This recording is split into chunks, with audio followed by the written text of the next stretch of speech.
¿Cuántas preguntas hay a veces en nuestra mente, verdad?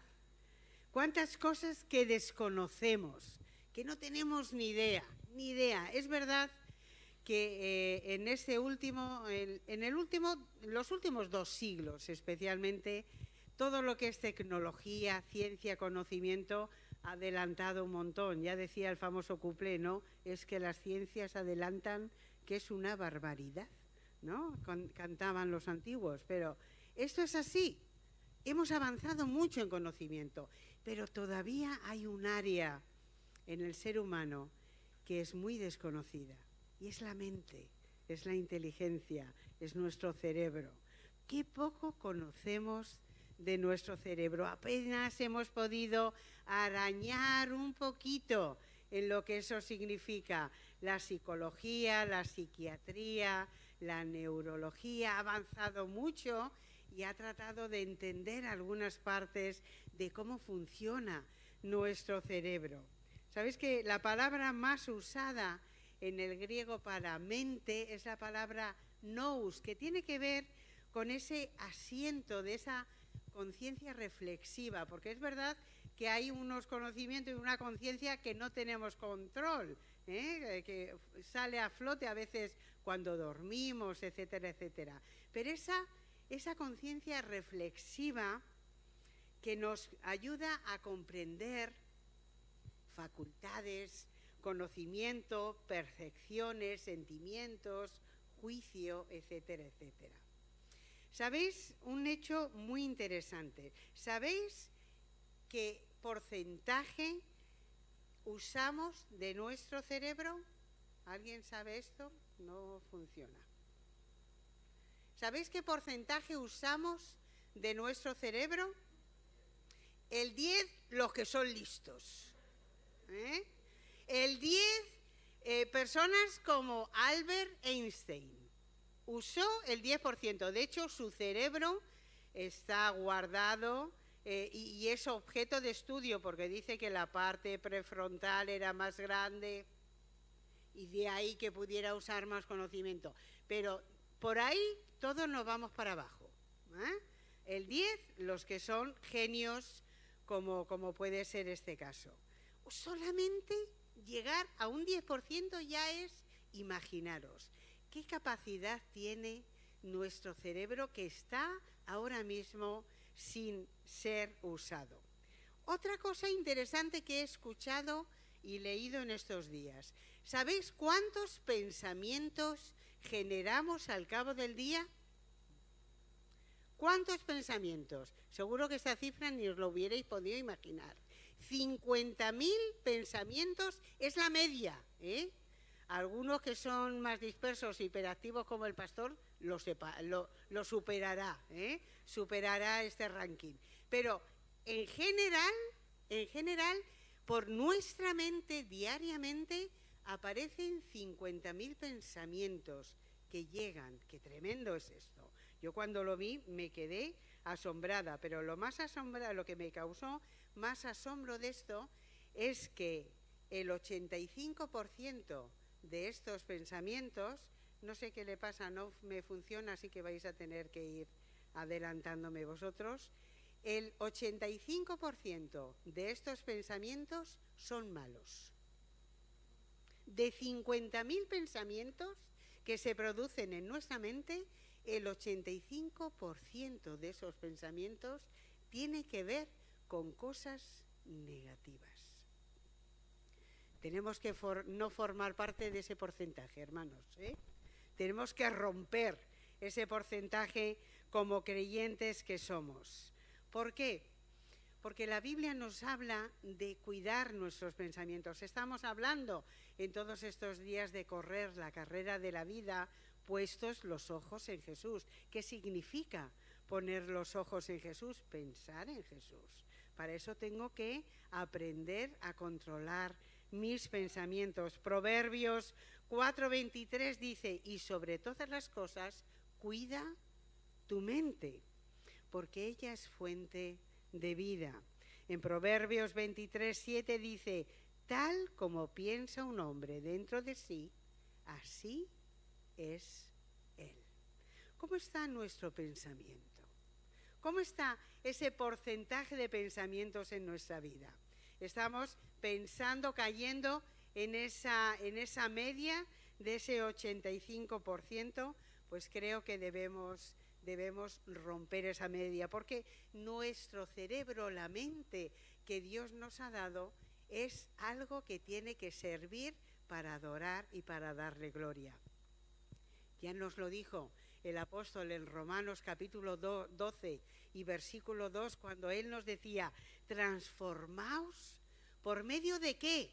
De la renovación de vuestro entendimiento. Necesitamos que el Espíritu Santo nos ayude a renovar nuestro entendimiento de las cosas, nuestra mente, para no caer en ese porcentaje de pensamientos negativos que tiene que ver con la mayoría de las personas. El pensamiento, además, la mente, es el lugar donde Dios también se manifiesta a nosotros. Es ese lugar de revelación de Dios al ser humano. Lucas 24:45 dice: entonces les abrió el entendimiento para que comprendiesen las Escrituras. Habían leído las Escrituras muchas veces, eran conocedores, posiblemente tenían partes de la Escritura de memoria, pero no entendían las Escrituras. Necesitamos la obra del Espíritu Santo en nuestra vida para ayudarnos a entender las Escrituras. Isaías 26:3, un versículo que estudiamos la semana pasada en la escuela dominical, que dice: tú guardarás en completa paz aquel cuyo pensamiento en ti persevera, porque en ti ha confiado. La vida cristiana no se trata solo de hacer cosas, no se trata de correr a lo locos o de experimentar esto o aquello. Se trata, hermanos, de pensar, de perseverar nuestro pensamiento en Jesús. Y eso es esencial para nuestro caminar diario, es esencial para llegar a término en nuestra carrera. Necesitamos poner a Cristo en el centro de nuestra mente. Necesitamos que Cristo ocupe el lugar de nuestro pensamiento, como decía Colosenses 3 y versículo 2. Pensad, concentraos, poned atención en las cosas que hay, ¿dónde? Arriba, y no en la tierra. Tenemos que aprender a concentrar, a mirar a Jesús por encima de todo lo que nos rodea. Necesitamos pasar tiempo en estudiar la palabra, necesitamos pasar tiempo en meditar intencionalmente, hermanos, intencionalmente. Primera de Pedro 1 y versículo 13, me ha gustado mucho este texto. Dice: por tanto, ceñid los lomos de vuestro entendimiento. Claro, cuando nosotros pensamos en ceñir, automáticamente pensamos en un cinturón, ¿verdad? Para ceñir nos ajustamos el cinturón y entonces ya los pantalones no se nos caen. Pero tenemos que tener en cuenta que en ese tiempo, cuando este texto fue escrito, no se usaban pantalones. ¿Qué es lo que se usaban? Túnicas. Se usaban túnicas. Y cuando el texto decía, cuando los guerreros tenían que ceñirse para la batalla, tenían que hacer lo siguiente. Aquí tenéis un esquema de lo que hacían. No lo puedo hacer con este vestido, pero lo tenéis claro. Cogían, se remangaban por los lados la túnica, lo recogían aquí delante, se lo pasaban entre las piernas y lo llevaban para atrás, y entonces se lo ataban. Y así les permitía correr sin estorbar la túnica que tenían por delante. El Señor nos dice: ceñid para correr, ceñid los lomos de vuestro entendimiento. ¿Qué tenemos que hacer? ¿Qué significa esto para nosotros en nuestro día? Obviamente no tenemos túnicas, esto es una figura que nos tiene que enseñar una verdad, ¿vale? Es una figura que nos refleja una verdad. ¿Qué tenemos que ceñir? ¿Qué tenemos que evitar para que esto sea una realidad. ¿Qué quiere decir ceñid los lomos de vuestro entendimiento? Pues lo que está diciendo es que tengo que sacar de mi mente, que tengo que sacar toda la basura que a veces me llega en el mundo en el cual estoy viviendo. Y hay mucha basura, hermanos, ¿eh? Hay mucha basura que, queramos o no, nos llega a través de los medios de comunicación, a través de las conversaciones, a través de lo que nuestros ojos ven, que a veces no somos ni conscientes de ello. Necesitamos sacar la basura de nuestra mente fuera para que nuestro camino a seguir sea mucho más ligero en esa carrera que tenemos con Cristo. Claro, y ahora tú puedes pensar, bueno, ¿y a qué basura te estás refiriendo? ¿Qué basura tengo que quitar de mi vida para poder cambiarla? Pues ahí lo tienes, hermanos, esa manera de quitar hábitos, de quitar costumbres, de quitar percepciones o ideas en las cuales estamos viviendo ahora mismo que se oponen directamente a la palabra de Dios para que la verdad del Evangelio transforme mi vida. Y esto es un acto de mi voluntad. Esto es un acto que yo decido hacer y que necesito trabajar en mi mente con la ayuda del Espíritu Santo. A eso se refiere cuando dice, cíñete, trabaja para poder correr, que nada te estorbe, porque todas estas cosas que a veces llegan a nuestra vida nos estorban para correr la carrera. Voy a pensar en algunas de esas cosas adrede. Voy a pensar alguna de las cosas que Dios quiere en mi vida adrede. ¿Qué significa eso? Entrenarme. Tengo que entrenar mi cerebro, tengo que entrenar mi mente, tengo que entrenarlo. ¿Cómo lo hago? ¿Cómo entreno mi mente? A través de las Escrituras, a través del estudio de las Escrituras, a través de la reflexión de las Escrituras. Necesitamos pasar tiempo, usar los medios que tenemos a nuestro alcance. Hay concordancias, hay léxicos, hay diccionarios, hay mucha información que podemos hacer para profundizar más en la Escritura. Necesitamos escribir, leer, cantar en voz alta, poner notas que nos ayuden a visualizar. En fin, tenemos una serie de herramientas pedagógicas a nuestro alcance que tenemos que aprender a usar. No podemos vivir solamente en entrenamiento viniendo aquí el domingo y escuchando un sermón. Ese no es un entrenamiento que nos va a servir para estar ágiles en nuestra mente. Eso te sirve para hoy, pero mañana necesitas ponerte tú a correr y hacer ejercicio en tu carrera de la vida, entrenando tu mente. Necesitamos entender eso porque desgraciadamente hay muchas personas que no entrenan su mente y tienen ahí un on-off, lo apagan y dejan que otros piensen por ellos. Y cuando tienen que tomar una decisión se van a buscar un libro que les dice la solución. O te vienen y te preguntan, eso a lo largo de mi ministerio como pastora lo he visto muchas veces, especialmente con los jóvenes. Pastora, ¿tú qué piensas de eso? Y yo le digo, ¿qué dice la Biblia? ¿Qué has leído en la Biblia? ¿Qué piensas tú? No, pero ¿qué piensas tú? No, yo quiero saber qué piensas tú. Tienes que aprender a pensar. ¿Por qué? Porque si no nos convertimos en simplemente repetidores de las ideas de otros. Necesitamos escudriñar las Escrituras, hermanos, porque puede venir aquí cualquiera, un ángel disfrazado de luz, y nosotros no comprobaremos lo que dice si no somos conocedores de la Escritura. Necesitamos entrenar nuestra mente. No estamos siguiendo solamente lo que dice otro, necesitamos que entender y comprobar que lo que el otro dice se ajusta ¿a quién? A la palabra de Dios.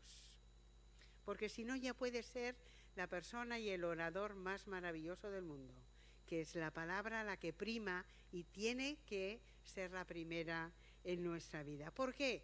Porque mirar, la mente es una herramienta muy manipulable. Hay especialistas.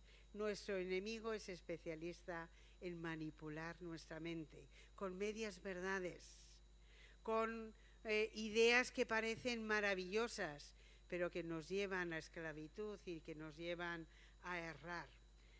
Y necesitamos entender que lo que Dios quiere no es manipular nuestra mente, sino cambiar, transformar nuestra mente para que así podamos correr la carrera. Porque, ¿sabes? Dios está mucho más interesado en cambiar tu mente que tus circunstancias. Nosotros vamos muchas veces a Dios porque lo que queremos es que cambie mis circunstancias, que me libre de esta enfermedad, que me dé ese trabajo, que me ayude en mis relaciones familiares, que el problema con mis hijos, Señor, cambia esto, Señor, dame, Señor, usa, una y otra vez circunstancias a nuestro alrededor. Pero lo que Dios quiere es cambiar tu mente, porque cuando cambias tu mente, las circunstancias se ven de otra manera. Dios está mucho más interesado en cambiar tu mente. Para eso necesitamos pensar como Cristo pensaba y actuaba en las situaciones. Claro, nada va a suceder en tu vida hasta que no haya una renovación en tu mente. Y ningún cambio va a producirse si no es obra del Espíritu Santo que llega a tu vida. ¿Por qué es tan importante que yo aprenda a manejar mi mente? ¿Cómo tengo una mente sana? ¿Cómo aprendo a pensar en Cristo? ¿Por qué tengo que hacer esto? ¿Por qué? ¿Cuál es la razón? Pues mira, la Biblia ya nos lo ha dicho. Mi mente controla mi vida, ¿vale? Mis pensamientos controlan mi vida. ¿En qué estoy pensando? ¿Cuál es la media de mis pensamientos? ¿El Señor está en mis pensamientos con frecuencia? ¿O estoy pensando en 1000 cosas y de repente al cabo del día digo, ¡ay! El devocional. ¡Ay! Que no he leído. ¡Ay! Y corriendo antes de acostarlos para cumplir, leemos un versículo y ya nos vamos a la cama con la conciencia tranquila. Esto no es pensar en Cristo. Meditamos en Cristo a lo largo de nuestra día. Estemos haciendo lo que estemos haciendo. Cada acción, hermanos, comienza con un pensamiento. Cada acción, ¿eh?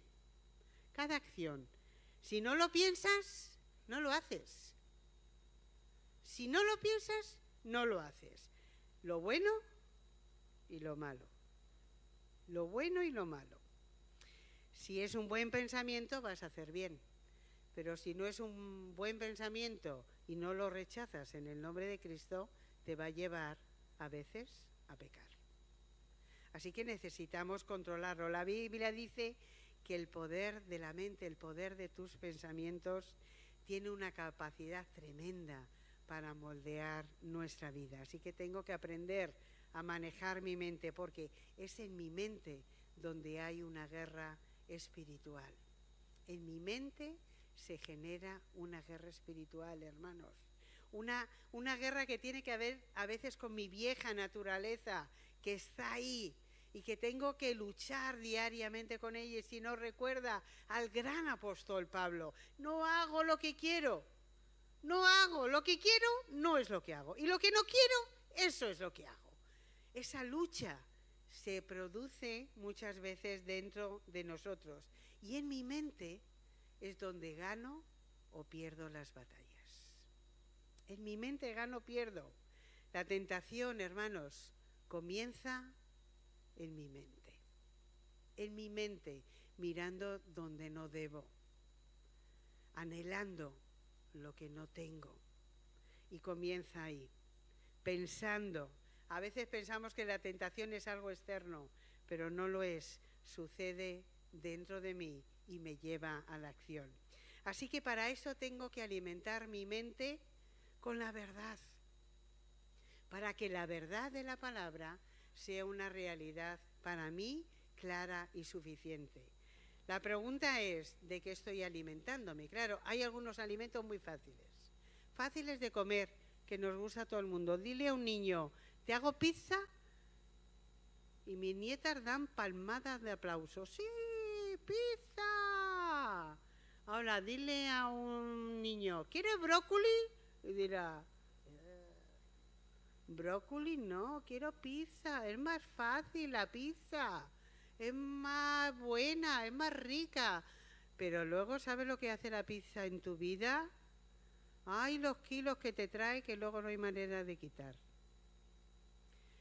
A veces la comida sana no es tan apetecible, nos cuesta entender una alimentación sana, nos cuesta leer la palabra, nos cuesta las disciplinas espirituales, claro, son disciplinas, hermanos. Tenemos que trabajarlas diaria como el ejercicio, ¿vale? Y tenemos que aprender de qué estoy alimentándome, de lo fácil. ¿Estoy alimentando mi mente de lo que es fácil y sencillo o de la verdad? De algo que me puede hacer bien y que no sea comida chatarra, barata, que va a traer problemas a lo largo de mi vida. Mira lo que dice este versículo. ¿Quién conoció la mente del Señor? ¿Quién lo instruirá? Qué preguntas, ¿verdad? ¿Quién conoció la mente del Señor? Nadie. ¿Quién va a instruir al Señor? Nadie. Pero el versículo no se queda ahí. Sigue adelante y dice, pues bien, nosotros tenemos la mente de Cristo. ¿Qué? ¿Qué es esto? ¿Cómo es posible? ¿Cómo que nosotros tenemos la mente de Cristo? Pues eso dice la Escritura, nosotros tenemos la mente de Cristo. Dios transforma nuestro pensamiento y nos lleva a tener la mente de Cristo. Claro, la primera vez que yo leí este versículo yo pensé, pero esto es imposible. ¿Cómo yo voy a tener la mente de Cristo si Cristo es Dios? ¿Cómo yo puedo tener la mente de Cristo si, Señor, si tú me conoces, sabes cómo soy? Esto es imposible para mí. ¿Cómo yo voy a poder pensar como tú piensas? Y claro, muchos leen este texto y dicen, esto tiene que ser una metáfora o un error, pero no puede ser una realidad para nosotros. ¿Qué quiso decir el Señor cuando nos dijo que tenemos que tener la mente de Cristo? ¿Qué significa esto? ¿Qué significa? ¿Cómo puedo entender la mente de Cristo y cómo puedo pensar como Él pensaba? Para entender esto, hermanos, tengo que pensar en cuáles eran las características del Señor Jesús. ¿Cómo se relacionaba con los demás? ¿Cómo trataba a los demás? ¿Cómo entendía a los demás? Para poder aplicarlo a mi vida. Obviamente, Jesús es Dios. O sea, partimos de esa premisa, está clarísimo. Pero cuando la Escritura nos dice que podemos entender las cosas con la mente de Cristo, tenemos que entender también esa humanidad de Cristo que se desarrolla igual que nosotros nos desarrollamos. El Señor se nutrió de la palabra. Jesús en su vida usó la palabra una y otra vez y nos dio ejemplos de cómo relacionarnos, de cómo tratar situaciones. ¿No sabes qué hacer? Ves a la palabra. Ves a la palabra. Ves al Señor cómo perdonaba. A pesar de, cómo amaba, a pesar de, cómo no hacía distinción de personas, cómo Él amaba a todos. Y ese ejemplo que cumplía esa voluntad perfecta del Padre, es lo que Dios nos pide a nosotros. Tú y yo no podemos hacer eso. Pero el Espíritu Santo, obrando en nuestra vida, sí puede llevarnos a crecer en ese conocimiento de Jesús. Jesús se mantuvo enfocado en lo que era la voluntad del Padre para Él. Si nosotros hiciéramos lo mismo, otro gallo nos cantará. Necesitamos hacer un stop en nuestra vida a todas aquellas cosas que no vienen para hacernos confiar en el Señor, cumplir su voluntad, pensar en las cosas que son importantes para nosotros como hijos de Dios, porque eso me va a conducir o al bien o me va a conducir al mal. Decía el salmista en el Salmo 77:12, pensaré en todas las obras que has realizado. Meditaré en todo eso. Medita en las obras del Señor. Medita en cómo te perdonó, en cómo te salvó, en todas las cosas que Dios ha obrado a lo largo de tu vida. Medita en la creación, en su portento, medita en su persona. Otro salmo 119:15, en tus preceptos medito y pongo mis ojos en tus sendas, en tus mandamientos. No nos gustan los mandamientos. No nos gustan que nos manden. Somos espíritus libres que queremos hacer lo que nos da la gana. Pero tenemos que meditar en los mandamientos del Señor para ponerlos por obras en nuestras vidas y así caminar por la senda que Dios quiere que caminemos. El apóstol Pablo en la epístola a los Filipenses acaba esa epístola con unas palabras maravillosas. Que la paz de Dios, que sobrepasa todo entendimiento, guarde vuestros corazones y vuestros pensamientos. ¿Dónde? En Cristo Jesús. En Cristo Jesús. Y dice, pues hermanos, después de haber dicho todo esto, todo lo que es verdadero, y sabemos lo que es verdadero, todo lo que es honesto, sabemos muy bien cuáles son las cosas que no lo son, ¿verdad que sí, hermanos? Lo sabemos. Todo lo que es justo, ¡ay! La justicia que no solamente tiene que ver conmigo, sino también con el otro. Todo lo que es puro, sin mancha, sin contaminación. Todo lo que es amable, que la gente cuando se acerque a ti no tenga que subir el codo a ver qué patada me va a dar, a ver la coz por dónde va a venir. Que todo lo que es amable, todo lo que es de buen nombre. Si hay virtud alguna, si algo digno de alabanza, hermanos, en eso pensad. Que el Señor nos bendiga.